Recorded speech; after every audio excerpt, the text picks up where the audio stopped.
thank you so much for turning up out of term time and to see such a good audience for this event. We are incredibly pleased to have Ajempu here. It's a real treat. We've been trying to get her for over a year. I'm not going to read out all the awards she's won as one of the most influential people in the world, which is great when you think it's about organising domestic and care workers. How wonderful is that? If that's influence, I want it, which is very different from the normal influence. So it's an absolute delight. So thank you very, very much for turning up. We're really, really pleased. And the event has been supported and funded wonderfully by the Atlantic Fellows Organisation, Atlantic Philanthropies, who, again, is quite unusual for a large funding organisation to actually support domestic worker unions. Kind of unheard of in Britain. But so, again, we're very, very pleased to Chris Exley and to Atlantic for enabling this to happen. It is very unusual, let me say, to have domestic worker unions in this presence, not having to protest, rather to actually speak. So that's really, really good. We're going to begin by showing a short film. Then Ajempu has a little exercise for you, and then we'll probably do about 20 minutes of discussion, just so we raise some topics that hopefully are very relevant to you and make sense and inspire you to ask questions. And then we'll go into questions for until 7:45. So we should have plenty of time. So we would like it to be very open, and we would like you to ask lots of questions. This is a great opportunity, one I've been really, really looking forward to. So shall we start with your film? Can we start with the exercise? Okay, you want to start with the exercise? First of all, thank you all so much for coming out tonight. It's wonderful to see so many people at this time in the evening, and to see so many people caring about care. And it's also really fun for me to be here because I've secretly always wanted to be an economist. Maybe in another life, but I get to pretend to be one tonight with all of you, so that's really fun. And especially to be with such a wonderful feminist economist like Bev tonight. It's really an honor and a joy. Thank you so much. Okay, so we're going to start by actually bringing your experiences and your stories into this conversation. And I'm going to ask you to do something that I ask almost every room that I'm in, which is to turn to the person sitting next to you and share a story about someone in your life who has cared for you and the value of that relationship. So just share 1 minute, take 1 minute to kind of share and then switch so the other person can share, and I'll let you know when you have about 20 seconds left. 2 minutes. Okay, everybody. Can we do stick your hands up and stop talking? All right, great. Yeah. Thank you so much for sharing your stories. Can we just go ahead and give all the people who cared for us in our lives a big round of applause of recognition.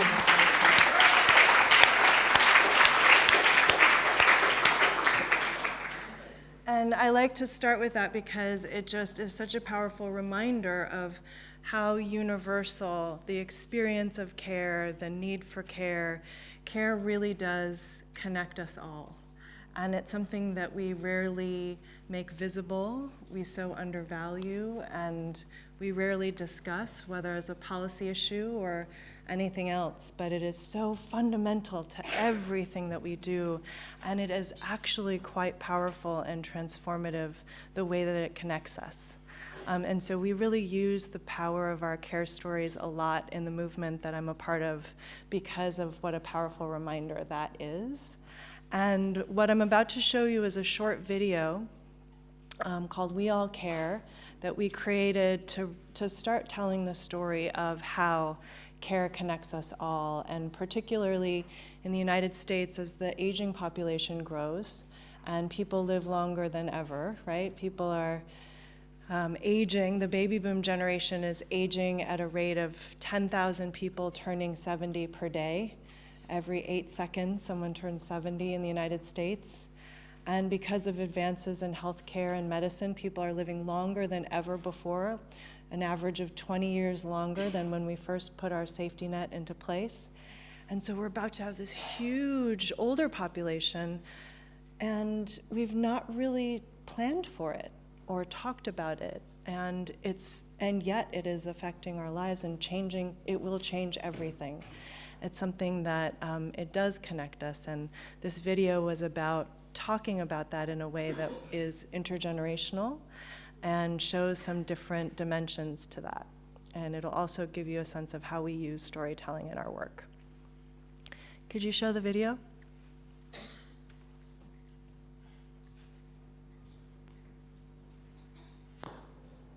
You are a wonderful, joyful, loving person. You're like a father figure to me. You are just gentle. We care about each other, and we take an interest in each other. Before I came to this country, I was taking care of my grandmother. So I felt that I can do the job. I took it for granted that, if I wanted to do anything, I would get up, go out shopping, visiting people. Unfortunately, that's no longer the case.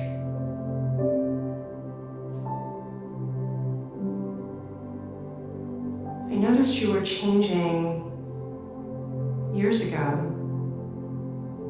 After I being able to get you to go outside, I got the opportunity then to go places with you.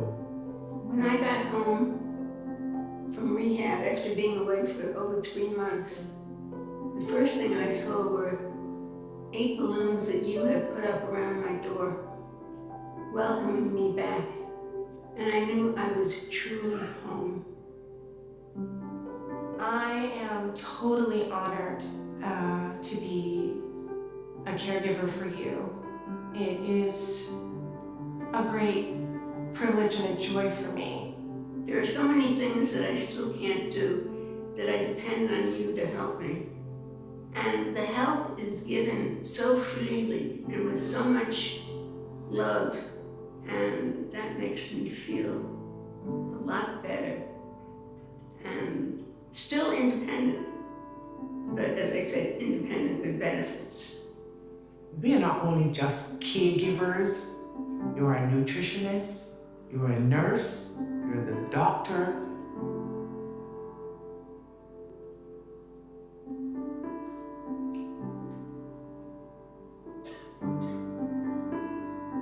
You are my mother, Julie Davis, and you are loved by a whole lot of people. You're Dr. Morris Steiner. You are my patient. You're a pediatrician, war veteran. You have taught me things that I know would take me through the rest of my life. You are my community, but you're even more than that. You are my friends.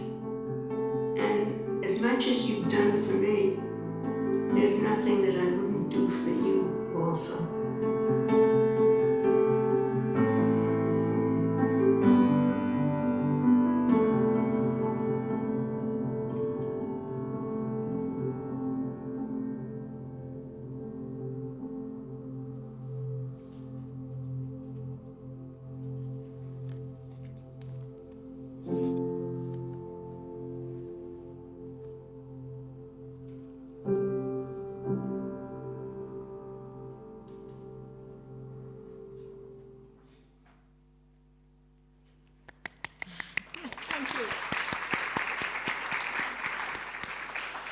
So we're going to begin with a bit of background because AGMPU is a key organiser as well as being the recipient of many awards. And you managed, I think this is astounding, you co-founded the National Domestic Workers Organization of America with 50 other people, and you've managed to get 200,000 members, which is quite an achievement in itself. And in 2011, you set up Caring Across Generations. Can you tell us a bit more about how you did that? Because that's a huge scale. Yeah. Well, how many of you know somebody who works as a domestic worker or a care worker? Okay. So a lot of you're familiar with this workforce. In 1998, I started out organizing domestic workers in New York City because they were the workers who consistently would come to meetings when we would say, we're offering health fairs or know your rights clinics or any kind of resources or services for low-wage workers in the community. Domestic workers were always the ones to most consistently come, and it was what we realized, that the isolation of the work really meant that people understood the value of the collective and coming together and organizing in a really unique way. As we came to understand the work better and better, what we started to understand was that there are just a whole bunch of deep structural issues and cultural factors that have shaped the conditions of work for this workforce in the United States and probably globally as well. In the US, some of the first domestic workers were enslaved African women, and the legacy of slavery has actually profoundly shaped this industry from the beginning. In the 1930s, when our labor laws were being put into place, the Southern members of Congress, who were very much dependent on a plantation economy, refused to support the labor laws that were being proposed as part of the New Deal if they included farm workers and domestic workers. And so in a concession to those members of Congress, our nation's most fundamental labor protections, the right to minimum wage, the right to collectively bargain and form a union, basic core pillars of our labor laws explicitly excluded domestic workers and farm workers. And that exclusion has really shaped the nature and conditions of this workforce, on top of the fact that the work itself is associated with women, right? The caregiving and cleaning work that happens in the home has generally been associated with work that women should do and have been taken for granted, right? Has been taken for granted that women will do. And so between the kind of deep cultural norms and the way that we have so culturally devalued the work that women do, and the very explicit exclusions in the labor laws and the protections of this workforce rooted in that legacy of racial exclusion in the United States, we essentially had a situation where it was like the Wild West in this workforce. You just never knew what you were going to get. You might find a wonderful family who you work with for years, and it's a very healthy, respectful relationship. And then you might find the whole other end of the spectrum, and we saw cases of human trafficking and rape and sexual violence and everything in between.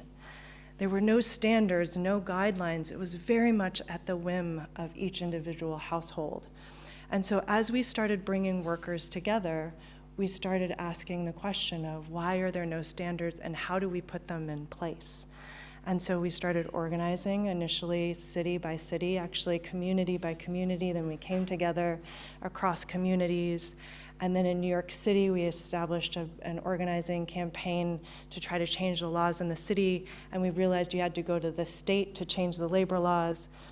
So in 2010, we had our very first breakthrough where we were able to pass the first domestic worker Bill of Rights in the state of New York. And it was the first bill to not only eliminate the exclusions in the existing labor protections, so to establish a set of rights and protections for the workforce, but it also did more. It offered paid days off for domestic workers. So domestic workers became the first workers in the state of New York to have paid days off mandated by law. That's now expanded, but that was because of a 7-year organizing campaign that achieved that, and that inspired workers around the country to organize. And honestly, for most of the last 20 years, that work has been very slow and incrementally building, right? Meeting by meeting, community by community, city by city, and that support and connection across cities, that sisterhood that was formed through the formation of the National Domestic Workers Alliance. We would give each other strength and energy and inspiration and share our victories Today, we have 64 affiliate organizations and chapters all over the country. 9 states have passed domestic worker bills of rights. New Mexico just became the most recent state about 6 weeks ago. And we are preparing to introduce a national Bill of Rights for domestic workers to cover all 50 states, 2.5 million workers. And so we're making progress in establishing rights. But what we realized in 2010 was a lot of our members were coming to us and saying, you know, the family that I work for is asking me to take care of Aunt Joan who has Alzheimer's, or the grandmother who just came home from the hospital after having a stroke, and I don't feel prepared to do that work. But I want to help, I want to support, so can you provide training? Can you provide support? Can you help me figure out how to do this job? And it was such a trend that we decided to take a step back and understand what was going on, and we realized this massive demographic shift underway, this huge and growing need on the part of American families for elder care support and support for people with disabilities. And the fact that we were wholly unprepared, that families were struggling as we started to ask families about their experience of needing care. They were struggling to afford it, to find it, to manage it. And then the workforce, the workers that we were talking to who do home care can barely sustain in their jobs because they're earning poverty wages with unpredictable hours or not enough hours. The annual median income for a home care worker in the United States is $15,000 per year, which is impossible to pay the bills, let alone raise a family. So the workforce that we're counting on in the US to take care of us can't take care of their own families doing this as a profession. So we looked at it and we just saw in every dimension of the experience of care in America, completely broken, completely and profoundly not working.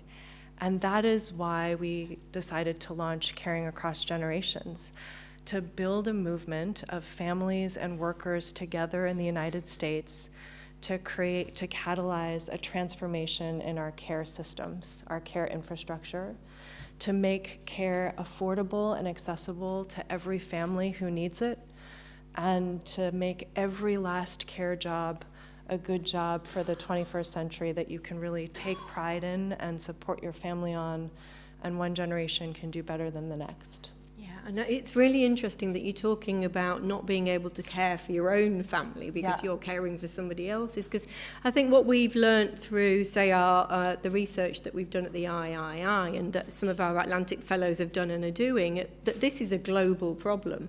So, you know, we know that the Philippines, for instance, includes the export of women, which usually care workers, to places like the US and to the UK, in their GDP. So we know that what you're experiencing in the US itself is actually a massive global problem that transfers labour from the global South often to the global North. Not always, because the Middle East is a key recipient of care workers, so it's not straightforward. But we do know from one of our previous fellows, Saeeda Ali, that a lot of the care work as well follows colonial routes, so out of Africa into its colonial the colonial past. So the future is actually a really big global problem because I know when, and it's really funny, I can't hold up a Kindle. Normally I'd hold up a book and go, you've got to read this book. But if you hold up a Kindle, it's going to be really embarrassing. But in your book, you show how this problem is the sense that a lot of one of the big issues is undocumented workers, illegal workers, those who have no protection in terms of getting a minimum wage, those who have no recourse to the law. So I wonder how you think of it because you've built so much, is it possible to transfer that organisation onto a bigger global platform, do you think? Yeah, well, we actually are part of a global federation of domestic workers called the International Domestic Workers Federation. And we formed in the wake of an opportunity to establish the very first International Labor Organization Convention on Domestic Work, which we were successful in doing in 2011. And we just celebrated June 16th is actually International Domestic Workers Day because it commemorates the 2011 date that we were able to pass the ILO Convention 189. June the 16th. Yeah. Decent Work for Domestic Workers, Convention 189 at the ILO established global standards for domestic work for the very first time. There are about 70 million domestic workers around the world. And since 2011, I believe the number is 27 countries have ratified the convention. So obviously we have many more to go. There's a very active campaign in Kenya to ratify. Mexico has agreed to ratify. So there's a whole global call to action to ratify the convention, and that conversation is very much connected to a conversation about the future of the care economy.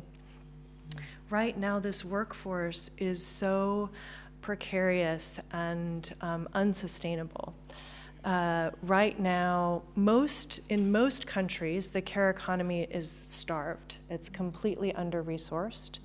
And in the United States, if you are an older person and you need care, you have essentially two options. One is if you are very forward-looking and wealthy, you could have bought long-term care insurance, which is a private market product, insurance product, that helps people pay for long-term care when they need it. A lot of people think that Medicare pays for long-term care, which is our healthcare program for people who are 65 and older. It does not actually at all. So a lot of people think they don't need to buy this insurance product because Medicare will cover it, and it doesn't. And the insurance product is very expensive. Very few people can afford it. And it often doesn't cover what you need when you need it. We hear so many complaints about this product.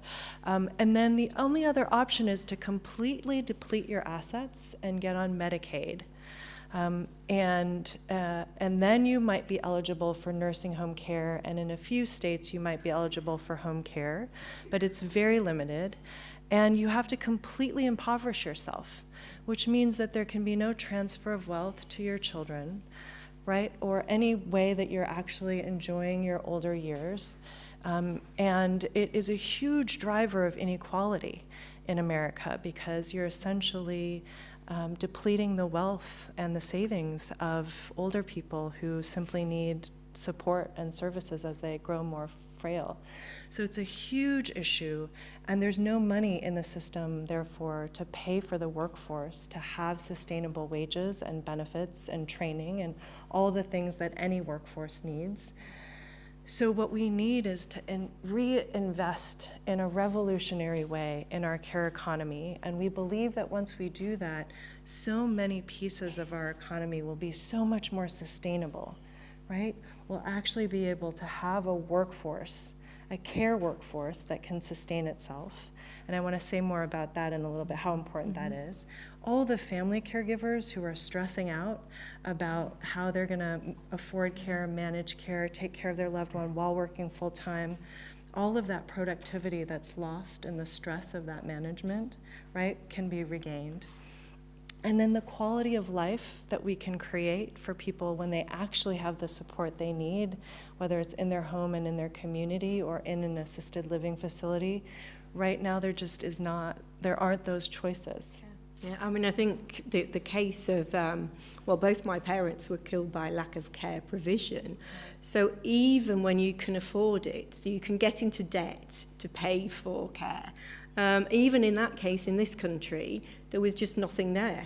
So there are now 7 care deserts in Britain where no matter how rich you are, there's nothing, absolutely nothing. And in other areas where there is state care homes, the quality of them is actually really, really tragic, to the extent that a nurse said to me, she would never recommend that anybody, not even a sick dog, was put into these homes. So even if you're in a country with state care, where you're mother is entitled to every single provision available because they're completely disabled, there is nobody to care. And there aren't even any private care workers available because they get treated so badly. It's like in Britain, the industry is so shocking that people don't want to work in care. So I think we've got different issues here, because inheritance is a really interesting one that you mentioned, because even if you got rid of all inheritance and spent all the inheritance tax on care, which has been a radical suggestion, you still are unlikely to have the care provision if the care provision is always provided by hedge funds and companies that are built on extracting value from the elderly. So for me, there's a really interesting difference between a European system that actually has a state and welfare that is actually crumbling at the core and there is no provision, an American system that relies upon private finance and provision and that still has got quite a lot of issues. And then if we transfer it to the rest of the world, where there's just no provision at all, and actually it's exporting the care workers. So for me, this is such a big issue that we really need big scale thinking about this. We do really need to think. So if you think private insurance is going to save people, I'd say no, because who are the private insurers? The people who want a 15% return on their expenditure, you know. Right. So we've got to think, how do we do this? Well, I think it's actually a huge opportunity in a few ways. One is there's such an obvious need. I think everyone agrees that our existing care infrastructure is insufficient at best, right? And actually, insufficient and unsustainable at best. And the opportunity to reimagine it and invest in it is actually a huge, huge opportunity. The opportunity of generations to rethink a key part of our society that can unlock so much potential and growth in other ways. And one piece, I'm sure many of you have been in meetings or classes or discussions about the future of work, where there's a lot of conversation about how automation and artificial intelligence is going to displace large segments of our workforce, and a lot of uncertainty and anxiety about what that means for working people and for our societies. And all of those questions are right, and it's true that we don't actually know what will happen. But one thing we do know is that we are going to need care, and that these jobs are jobs that cannot be outsourced, and they're not going to be automated anytime soon. In the United States, they've been trying to build a robot to fold a towel for 11 years and been unsuccessful so far. So we know, at least for the foreseeable future, we are going to need human beings providing care for our loved ones, and I think we want that. I know I want that for the people that I love and who raised me. And we want those human beings to also be able to take care of their families. And so a lot of economists are starting to turn their attention to the fact that it's true we don't know what kind of work will be there in the future, but we do know that a lot of it will be in-person service work like care work, right? And so this huge question and opportunity of how do we then make these jobs really good jobs, right? That people want to do. Right. Some economists are even predicting that care jobs, if you take child care and elder care jobs combined, that by the year 2030, they will be the largest occupation in the entire US workforce, care jobs. And right now, they're completely unsustainable. High rates of turnover, Massive. Tons of burnout. And we end up losing some of our very best caregivers to other low-wage service jobs like fast food and retail when we have this huge labor shortage. Yeah, I know. 90,000 in this country. So there's an opportunity here to make these jobs good jobs, and I would say that this is something in the United States that we've done before. Manufacturing jobs used to be dangerous poverty wage jobs, And we transformed those jobs into pathways to real economic mobility for millions, for several generations. So why don't we generally take these jobs a lot more seriously? Why don't we pay them well? Why? I don't know. What do you think, feminist economist? Well, I think to quite a few people sitting in this room, gender's a pretty key part of all this. Okay, there we go. And, you know, all the work you've done and we've done on the care sandwich. Yes. You know, women are looking after their children and they're looking after the elderly, and that's becoming, it used to just be childcare that you did until the age of 50, but now you've got elderly care as well. Yeah. And it's taken for granted, yeah. We call it the panini effect in the United States.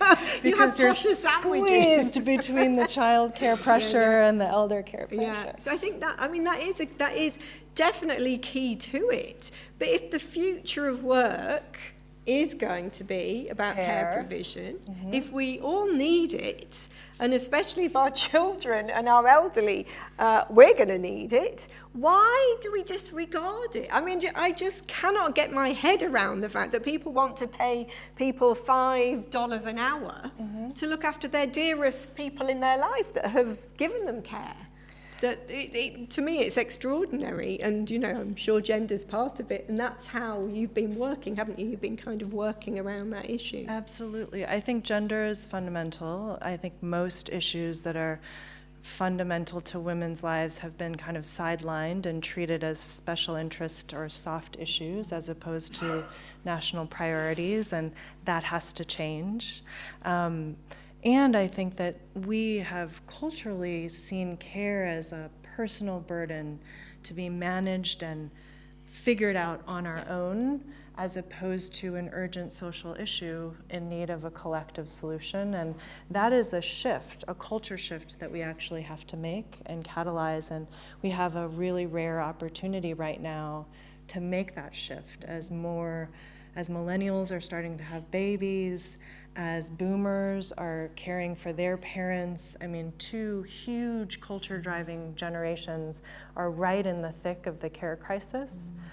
And I always say, if any generation can change culture, it's the people who brought us rock and roll and social justice, the boomers. So if they can change our attitudes around care together with a millennial generation, which is also a huge culture-driving generation, massive possibilities there, but we have to make it happen. And it is an organizing challenge, which is why we've built this movement. Yeah. And I think I want to ask one more question, and then we'll open it out. And I want people to think, you know, why is this? Why do we disregard carers or devalue or give no value to carers who really do look after the people we most care about? Why is this massive contradiction?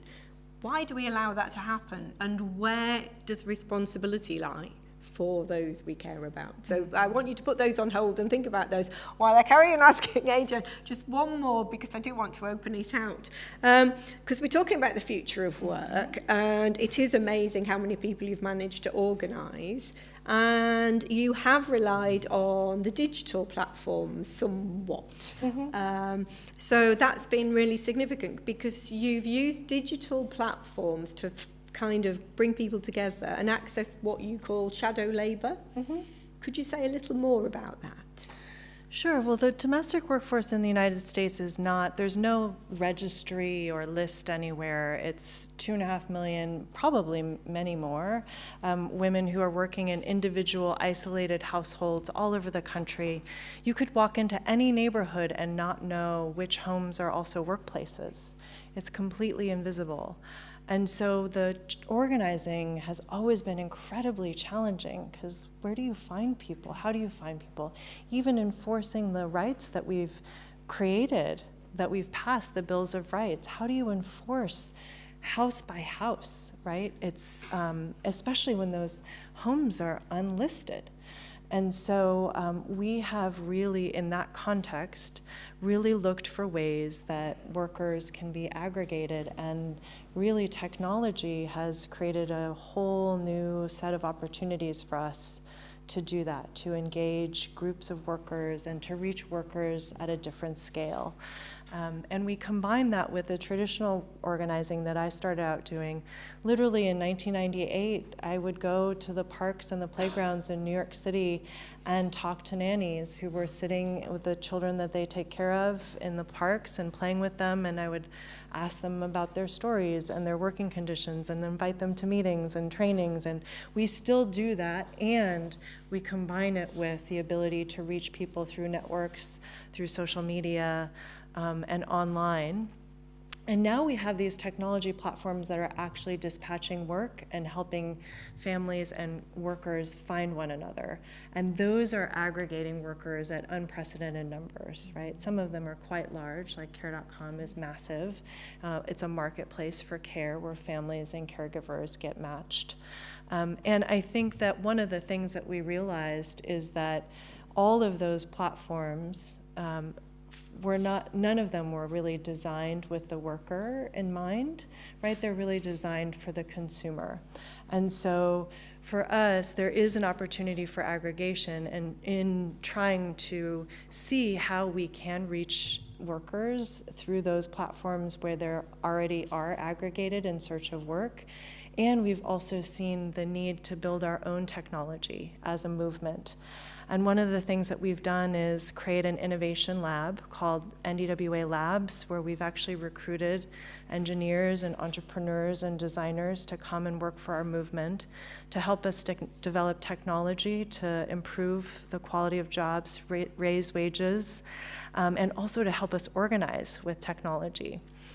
And one of the things that we've just launched is a benefits platform, a portable benefits platform called ALIA. It's at myalia.org, and it allows for domestic workers with multiple clients to get access to benefits for the very first time. Benefits like paid time off and accident insurance and life insurance. And the way that it works is if you have somebody come clean your home, you put in, for every cleaning, a $5 contribution into her benefits account, and she gets to collect those contributions from all the people whose homes she cleans for. That money gets aggregated into her account, and then she gets to decide what benefit she wants to apply the money in her account towards.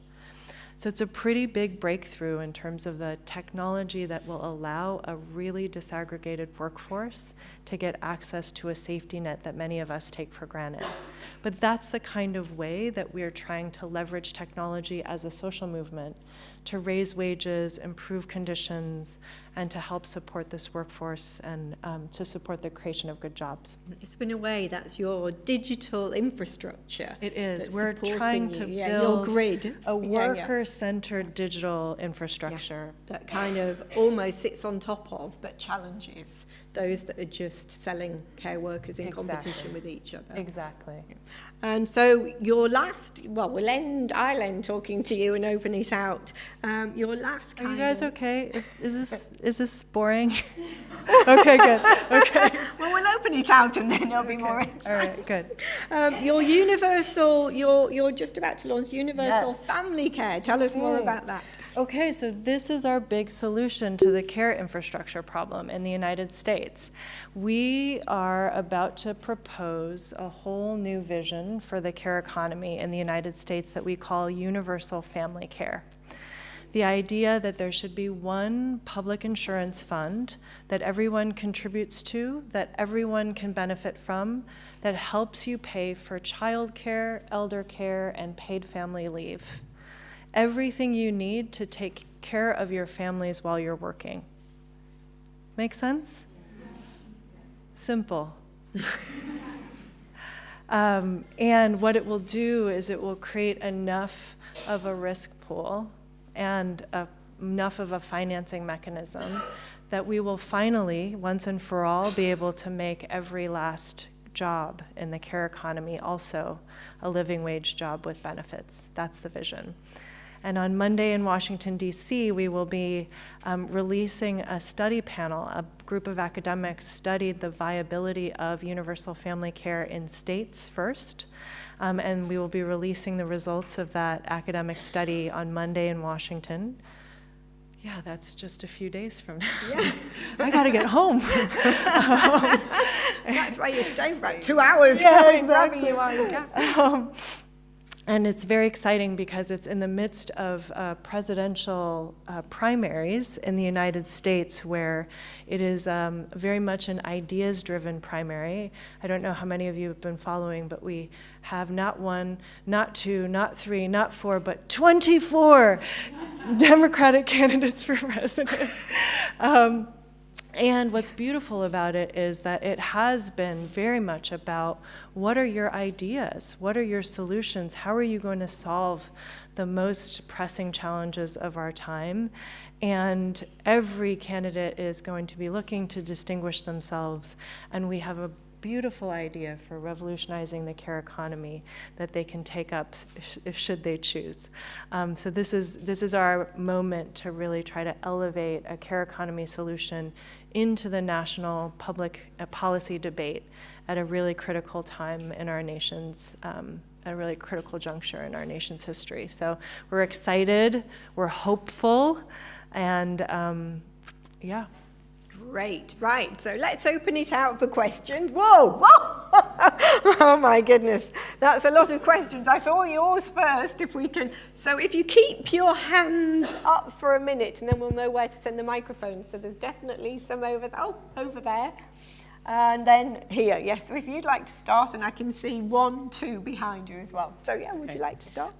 Thank you very much, and welcome to London. Just to introduce myself very briefly, to give some context for the question I want to ask you.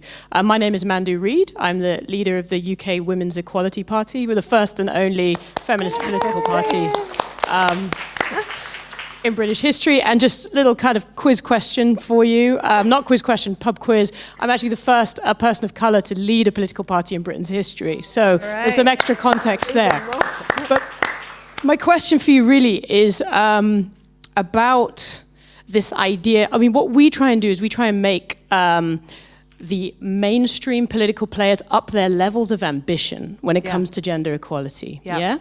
And the question I have for you, because I'm really in awe of the movement you've managed to create, 50 to begin with, 200,000 now across the USA, fantastic. But from an organizing point of view and from an exerting pressure point of view, what does it take to make this issue politically expedient? What kind of strategy and tactics would you recommend, or would you do you think could be deployed? Because I feel like, a care workers' strike is not so ethical, a national care workers' strike. But I'm really curious as to what your reflections and insights are on how you make this issue politically expedient. What we'll do, we'll take 3 because we've got a lot here, and then if that's okay, you can answer them together. Is that okay? So behind and behind, I think it was. Yeah, right behind as well.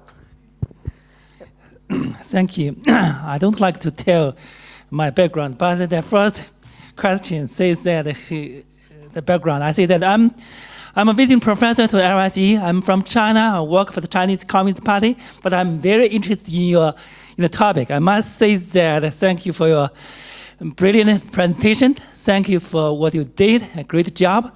There's a very popular saying in London. I'd like to describe you, a great, great woman. We'll all agree with that. Yes, like that. My question is like that. As I'm an economist, and you use the care economy, and you use your health care, family care, universal health care. Yes, to what extent, when you say that the care economy is if I could say, market-oriented one, or to what extent is a kind of voluntary one? What kind of role, in your opinion, the government can play to, for example, to promote the care economy? Yes, you said that it's kind of American phenomena. When can you put your idea to a worldwide one? Thank you. Great. And there was one there's 2 in that row. So if we take those and then we'll move over there. Okay. So 2. Yep. Hi, I'm Madhu, and really incredibly inspired by what you just shared. I work also to provide some context, I work as a sustainability strategist at an environmental sustainability nonprofit organization. and I'm working in Indonesia on what decent rural living looks like for palm workers. And we bring together 5 of the biggest palm manufacturers on looking at that. And what strikes me is really interesting intersections between what you shared in the context in the US and in Indonesia in terms of women being disproportionately affected. And it's quite interesting because for the palm sector, it is about how fruit that falls into the ground, all the harvesting is a man's job because it's quite a patriarchal industry, whereas women do things like pesticide spraying, which is health, it affects the health disproportionately, cancer and infertility issues and all sorts of stuff. And one of the things that we genuinely struggle with is the fact that it's a very untraceable supply chain and we can't access the workers. And because of how patriarchal it is, most women don't even regard sexual harassment as a genuine grievance. It's seen as background noise. How do you actually work with that? How do you actually work with these women to help them see something as a grievance and to want to organize around it? Thank you so much. So there's one more question. Is that okay to take 4? Yeah. Hi, I have 2 questions. My name is. I'll try to make it quick. Hi, my name is Leanne Sajor. I'm an incoming Atlantic Fellow. I'm originally from the Philippines, but I'm based in New York City right now, and I've actually organized with Damayan before for the New York Domestic Workers Bill of Rights. So Awesome. I'm You're in really the excited to family. meet you, and I love this talk. So 2 questions, right? When I was working with Damayan, which is a local Filipino domestic workers' rights organization, the organizing work there and the accountability of that organizing work really was about the workers themselves, right? They are setting the agenda. And so in terms of this campaign that you spoke about, I wonder, where do you place, I mean, this is connected to your question about organizing, where do you place the accountability in the organizing work when you are working with families, care recipients, and the domestic workers, right? Where does accountability sit in those conversations, in the decision making, and in terms of agenda setting?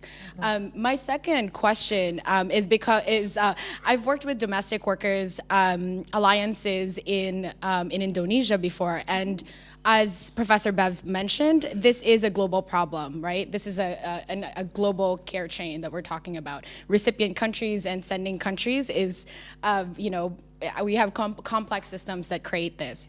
Because of the Asian financial crisis that happened in 1997, a lot of women left Indonesia to work in Hong Kong and became domestic workers because of that. So my question to you is, in the conversation, especially in international spaces, how do you introduce or integrate a conversation around structural problems, including international financial institutions, into these conversations, which definitely, kind of create the environment for women to have to leave their countries, especially women who are, marginalized and coming from poor working class backgrounds? Thank you. Wow, there's some really difficult questions there. How to organise sustainability, recognising things like sexual harassment, structural problems and accountability. Go on. That's hard questions. Great. Okay. So on the political, first of all, thank you for your leadership. We just were part of the launch of a new home for women's activism, which is called Supermajority in the United States, which is attempting to call the question on gender equality in a new way. There's a really big rise in the activism of women in the United States post-2016, and we've been trying to harness that energy and channel it towards electoral engagement. And the launch of Supermajority, which happened just a month and a half, a little over a month ago, is a new effort to train 2 million women organizers to advance a gender equality agenda. It's really exciting. It's exciting. So I'll say more about that in a second, but in terms of how I think you make care a politically expedient issue, you have to actually go out and organize voters. So one of the things that we did was We ran a bunch of experiments in 2016. Our theory is that we live in a really divided time in the United States, and the people in power are really, the division is their core strategy, right, to sustain their power. And so one of the things that we have to do is actually create agendas and a narrative about the country that really brings us together, that unifies and unites our interests and our futures in a fundamental way. And care is one of those issues that really does speak to voters across race, class, and generation and geography. We ran a bunch of experiments in rural counties, in suburban counties, in urban counties with different constituencies of voters. And we found that across the board, even across the ideological spectrum, that investing in access to home care, for example, polled incredibly high. And so in 2016, in the state of Michigan, there was a candidate who ran for office with universal family care as his leading issue. And our organizers on the ground were door knocking, talking to families in that community about their care stories for months before the candidate showed up and decided, I'm going to make universal family care my leading issue.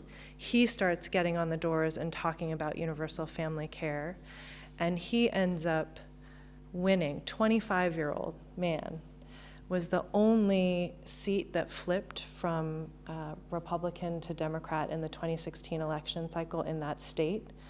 And he won by 300 or so votes in a district that Trump won by 6,000 votes. So it really shows that this is an issue that really does bridge and build alliances and power. And so that's what we've been trying to prove again and again every year, so that candidates who are interested in winning know that this is a winning issue. That's the thing, is that women are always underestimated, and the things we care about are always undervalued, but there is so much power in them, and when organized and framed, we can change everything, I think. And so that's the argument we're going to make with universal family care this year. And then supermajority just launched, and we're spending the summer talking to women about their priority issues, and then we're going to spend the fall uplifting those priorities as a new women's agenda, right? And then we're going to make all the candidates who want to be president of the United States talk about how they're going to make those priorities national priorities. And then we're going to train 2 million women organizers and organize the largest volunteer canvass in the history of the United States. Wow. So there were 10 other questions here, including what is really the hard one role, was big role of structural government. problems as well. How do you how do you address the big structural problems? But Well, it kind of goes to that question, which is that the way you address big structural problems is through building power. You have to build power. It comes down to power, and it's not just political power, actually. It's also what I call narrative power, the ability to tell the story of why things are the way that they are in the world on your terms, right? The ability essentially to define reality. It's also economic power, the ability to direct capital and shape markets, right? There's many vectors of power, and we have to be, as movements, working on all of those and being able to understand how power is operating so we can democratize it, right? great, thank you. So there was 3 over there. There was 2 at the back and 1 at the front. Had the hands up immediately. And then we'll probably be able to go back over here. Oh, is there any at the top? Did you get those over there? Yeah, 2 there and then 1 down there. Hi, I'm Marlene. I'm a health systems consultant And I wanted to ask you a question relating what you mentioned about technology and the many ideas from current democratic candidates. Because one of your candidates is Andrew Yang, who is currently running for president, and he launched an idea relating to time banking, where people would actually, carers would have the opportunity to bank their time and get paid for it in return by governments. And I wanted to ask you what you think about this idea by Andrew Yang, and whether you think governments would be interested in investing in something like this, which requires a new way of looking at economies, but something that could potentially be very cost effective, maybe in terms of investing for governments. Thank you. Okay, great. And behind you? Hello, my name is Maria Cristina. I'm based here at the Sociology Department. I'm a PhD student. My PhD is on homelessness and care work in Athens. And it doesn't have to do with domestic care, but it has to do with the work care workers put in spaces of care in the city. And I've also struggled with a question about why we don't care about the care workers. And I need to say my PhD started as a homelessness project, but then I couldn't study homelessness without the carers. And the situations I've seen are that like care workers deal with, as you said, like life-threatening and challenging situations, urgent situations. And as you said, care is life-sustaining. And I'm wondering if both the caregiving and the care receiving ends are under such vulnerable and challenging situations. Mm-hmm. To what extent do the employers, the organizations, the NGOs, the state just take advantage of this and of this very human moment that, okay, what is this care worker actually going to do? Leave this homeless person like this, leave this old lady who has who just needs care at this specific moment. And then if both ends are so vulnerable, and they are in a sandwich situation as well, then to what extent does this play a role, the life-sustaining nature of care? Yeah. Mm-hmm. Great. And could we just come down to the front? There was one there. Hi, thanks for that really amazing talk. I really enjoyed it. Thinking about like why care work is so not valued. I guess I wonder if part of the reason is because most care work isn't paid, and most of the care work that we do for our families anyway. So like getting it to be valued financially when the vast majority of the way in which we look after children, disabled people, older people is just what women do. Mm-hmm. So like, I wonder then if that is the case, whether it's possible to be organising paid and unpaid domestic work, essentially. Mm-hmm. And, you know, the 1970s wages for housework campaign comes to mind. And I know that in the left there's been a bit of a resurgence of some of those ideas that came out at that time with the Verso recently published a book, Full Surrogacy Now, which deals with some of these ideas and actually identifies the way that pregnancy and looking after children works in capitalism. This is actually work that is unpaid. And the central argument of the book is that eventually we should be looking towards abolishing the family and having much more communal approach to social reproduction. But in the meantime, we should be fighting for wages for these things. I guess I wonder whether or not there seems to be a fairly arbitrary distinction between who does and doesn't get paid for exactly the same work, and whether we should be organising for the rights of all of the people that are doing this work. Great. Would you like to take? Would you like to take those questions? Yeah. So on the time banking thing, care time banking, where are you? There you are. That actually, there is a model for that in Japan that's been quite successful. It wasn't actually Andrew's idea.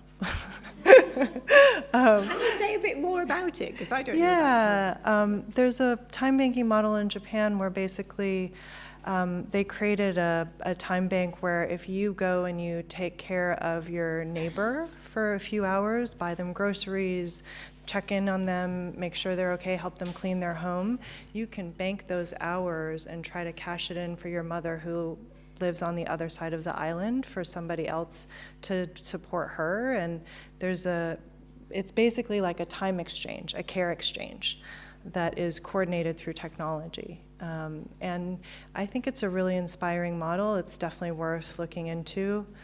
We would need, I think, some pilots in the United States first to just work it out, but I think it also fits in.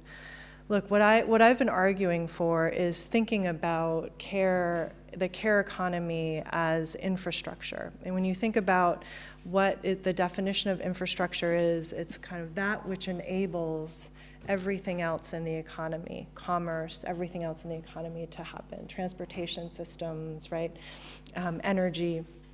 And we know culturally that we have to invest in and maintain infrastructure, right? Some societies do it better than others, but there's like a cultural norm that we have to do that. Care is like that. Care is what we need. It's part of the energy, and it's a system that we need in place to support everything else in the economy to function. And we need to be investing in it and maintaining it in that way.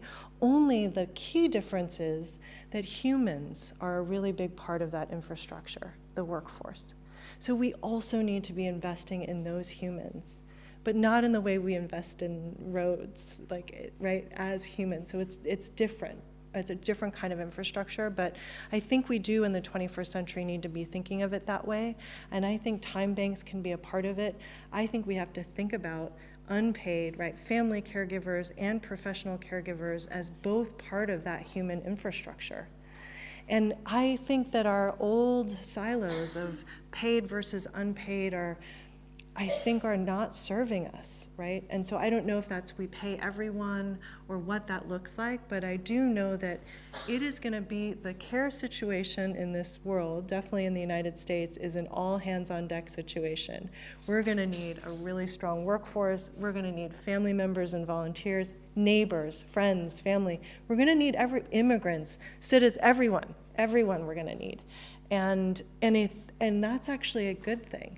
We're all going to have care squads, right? Care teams that work together as ensembles to make sure that the people that we love can age and live well as they do. And so I guess it's about how do we rethink not from a scarcity, right? When you start to think paid, unpaid, it really is about how you're counting limited dollars. But what if we took a step back from that kind of scarcity model and thought about the abundance of the human capacity to care? Yeah, most definitely, because it is, what's really interesting is that people do want to care. They do. Yeah, and it's a almost, beautiful yeah, thing. Exactly, and I found it really shocking when some of the care workers who were looking after my mum were kind of caring in spite of the conditions in which they were being treated like trash. Yeah, Yes, exactly. It was, 15 minutes to come in and do everything. I mean, it's just extraordinary. So there is a desire to care. I think we are caring. I think there's been successive governments that have talked us out of trying to care. You know, that focus on individualism, that focus on profit, that focus on self-development and all that kind of stuff. And it's like it stopped us thinking about others. And I think what's very important in your book is the amount of care that people do want to do and, benefit from. So we've got to think about these different models. We'll have time for one more question. Is there one more? I want to speak to the role of government really sorry. quickly. Okay, yeah. Just because I know that you're here and you asked it and you want an answer. And so the way I think about this is I'm actually a person who believes that if a market can solve the problem, it should. If the market can solve a problem, it should. I actually think that the market cannot solve this. That this is something in need of a public and collective solution. even, for example, the private insurance companies that sell private long-term care insurance, even they will pull me aside in meetings when I'm ever in the same room with them, and they'll be like, we know this product sucks. We're trying to get out of it. It's bad. It doesn't work. I mean, literally, it's not viable. We actually need a public solution because the scope of the problem is what it is. It's about all of us. It's about societies and our ability to support our families while we're working and participating in the economy. It's bigger than a product that the market can sell us. I don't know if that answers your question, but. Great, thank you. We had one pressing question down, well, two now. We've got one there. We can take two, yes? So Kripa there and then behind you. First of all, thank you so much. We're waiting for this since very long, so thank you so much for your experience sharing. So I wanted to ask about the power dynamics that is there inside National Domestic Workers Alliance. You're dealing with 200,000 people, so how you dealing with that?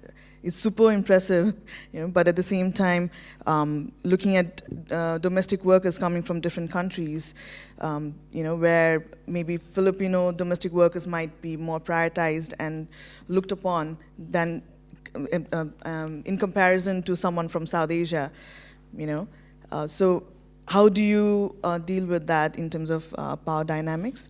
The other part is, the whole concept around care crisis.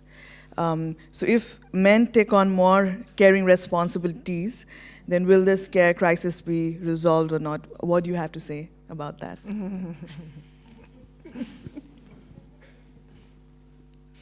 And then one behind, and then that will be it in terms of questions. Thank you.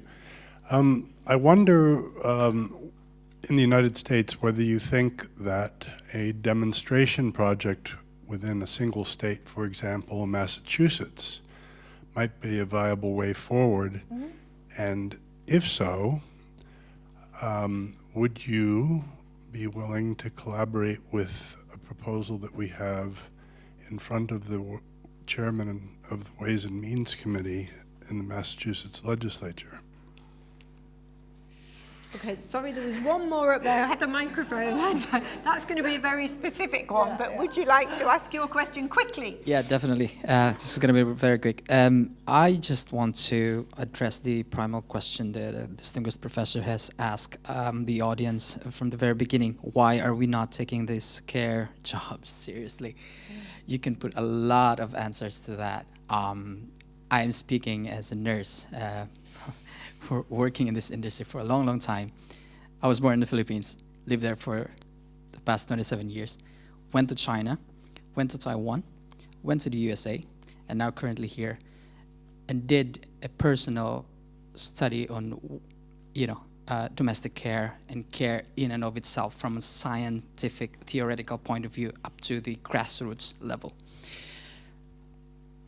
I'm just going to answer that question that you have. And the answer to that question might probably be that the public is, I'm afraid that the public is not really aware that it is in the care receiver's interest that the caregiver should be protected.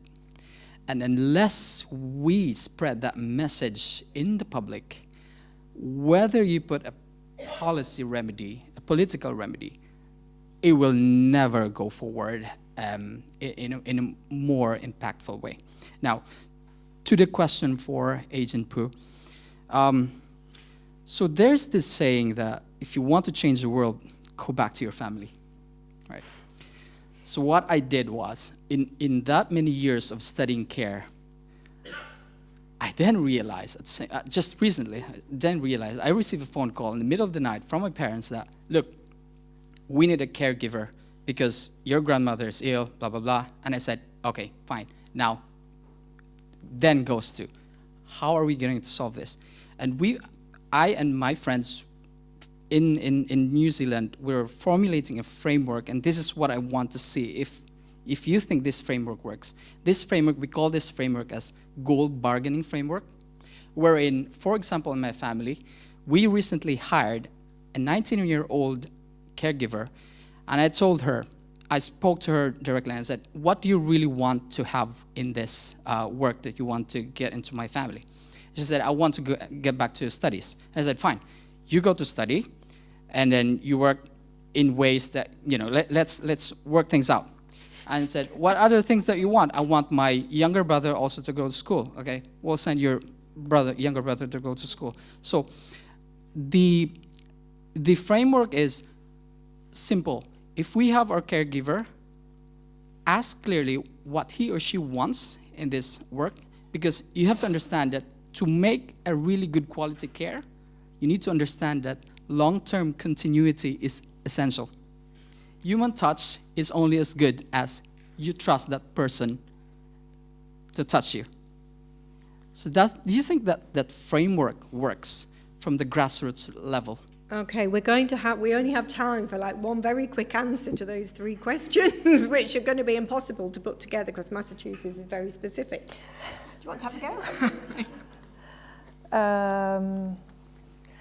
Well, I would say that just on the culture of our movement, that we really do find the incredible diversity of our workforce to be a source of tremendous power. And so we really try to have it be fundamental to how we organize.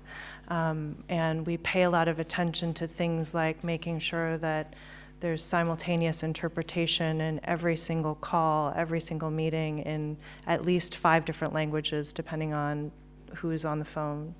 And that we build a culture where people are very patient with that, with interpretation in a multilingual environment. And that takes time. It takes energy, it takes good facilitation, it takes an investment. And we also really try to look and see where we can help balance where there are inequities. So for example, we knew through the census data that there were a lot of African American domestic workers in the South in particular still doing this work, but most of our affiliates at the time were immigrant worker organizations at the grassroots level. So we decided as a national office to launch a special campaign called We Dream in Black to support the organizing and leadership of African American women in our industry. And now we have 3 vibrant chapters in the South of African American domestic workers. So we really try to look for ways to create equity and a sense of responsibility and sisterhood, because that is our strength, right? This sisterhood across difference. The culture is built around the notion that that is actually what makes us really powerful and what puts us in a position to put forward big, bold solutions, because we know that they are coming from a whole diversity and range of experiences within our industry. I don't know if that is exactly your question, but, and then there are mechanisms for workers within each different category, whether they're doing childcare, or they're doing cleaning, or they're doing elder care, to actually shape what we put forward as the standards, what should be the fair standards for that segment of the industry. There are worker councils that are democratically elected. Our board is democratically elected, so my bosses are domestic workers. And that is a way that we make sure that we are reflective and accountable to our membership base. It takes a lot of organizers, and we're increasingly getting better at deploying digital organizers and digital tools to get feedback and engage workers. And you just have to, with 200,000 people. I mean, with an industry as disaggregated as we are, and as large as we are, and as quickly growing as we are, we're going to need to be able to use technology in more and more sophisticated ways. So we're continuing to do that as well. Now, I don't think we have time for the other questions. I'm very sorry, Massachusetts and gold standard. Gold standard should be something we always aim towards. And Yes. if you actually read Adrian Poo's book, you'll see that they have a set of various different standards that apply right across the board in terms of the treatment of care workers. So I think you'll get your answer from that. I'd just like to say thank you so much. Thank you. And thank you all for turning up tonight. It's great to see such a large audience, and hopefully it does mean that you will consider this to be a major issue. And it's one that you'll be hearing more from the International Inequalities Institute, where we're going to keep it on the agenda. So thank you very much.